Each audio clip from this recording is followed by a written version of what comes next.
Hello and welcome back to the lab where we take your questions and turn them into experiments. My name is Mitch. And I'm Greg, and what if I told you that there was a list of questions that could make you fall in love with a stranger? Well, it turns out there was actually a study done where they took a specific set of 36 questions, had two complete strangers ask them to each other, and it increased the likelihood that they would fall in love. And obviously, in general, just doing one experiment doesn't prove anything, but we thought it would be awesome to get two strangers in here, force them to do this experiment, and see what happens. So this is what happened.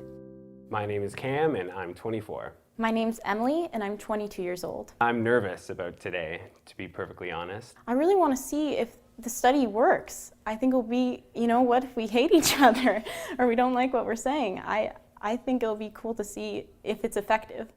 Hey, how's it going? Great, how are you? Good, Emily, right? Yes, Cam. Cool. Very nice to meet you. Yeah, nice to meet you too. Are you nervous at all for this? Yes. Yeah, me too. We can just get started. So, the first question. Given the choice of anyone in the world, whom would you want as a dinner guest? Instinctually, I want to say Clint Eastwood. Nice. I would say probably like Neil Armstrong or something like that. I think I would like to be famous, I guess. Not an A-list celebrity or anything like that. Maybe a D-list one where some people would know who you are. You'd be that guy. I sung to myself on the car ride over here. I was listening to Taylor Swift. Nice. What song? It's the whole album. Oh, nice. And Fearless, not even her new stuff, so. They're keeping the questions pretty light, as you could see. You used to think I was going to die really young, like in high school when I was angsty. I was like, that's going to happen. But then I hit 18 and I was like, forget that, Emily. You're going to live to 100. You're making the Century Club. I've always wanted to be a good artist. I'd like to be maybe a bit more assertive.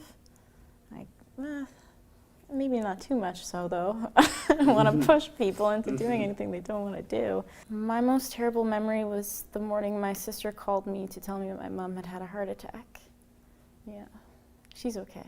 Okay, that's good that she's okay, but I can imagine that is terrifying. Yeah, that was a bad memory. She's alive Yeah, and well now? yeah, she's doing well. Good. She's doing very well. I would say mine would be when my grandma's mind just kind of started deteriorating, because she lived with us for my whole life. To see her forget who I am and call me a different name, and she would wake up some days and and she's a 90-year-old woman and wonder why she didn't have school. That whole part is pretty terrible, I would say. So yeah. Yeah, it'd be really hard. Mm-hmm. I know people need affection, and I do too, but I have to more think about sometimes my actions. People need validation sometimes, and they need to hear that or see you by touch, stuff like that. Romantic love hasn't been a big role in my life for the past a little over a year now. I'm trying to be a bit more cautious about who I give and receive that love from, because it is so important. I have a stuffed animal, Buster. He's a dog, so I probably might save Buster. Mine's Fluffy, he's also a dog. Oh, okay. Buster and Fluffy should meet one day. Yeah. I was worried about this coming into it because I can be a little bit awkward, but you make me feel at ease. You seem very cool and calm but confident at the same time. So I guess that's 3. But yeah, you definitely have a good personality. I also like what you're wearing. Oh, thank you. I think those colors really complement you and they make you look handsome.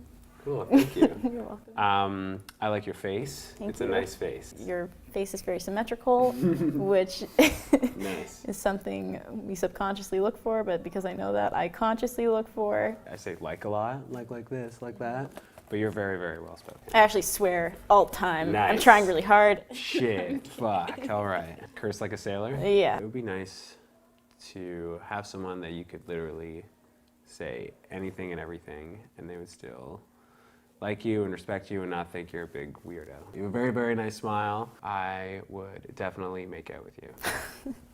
Okay.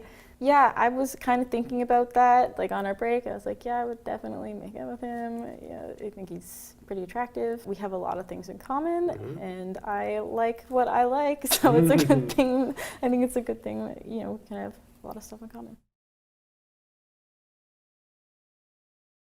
I expected it to be a lot more awkward, but it was more just exciting. Yeah. I like you. You're cool. Yeah, thank you. Yeah, it was interesting getting to know a lot about you because a lot of those questions aren't necessarily stuff you'd say right away or even sometimes ever to someone. Would you guys like to see each other again after this? Yeah. Yeah. I would like to see him again. Okay, and if you guys want to, and there's no pressure, you guys can kiss if you would like. Sure. Sounds good.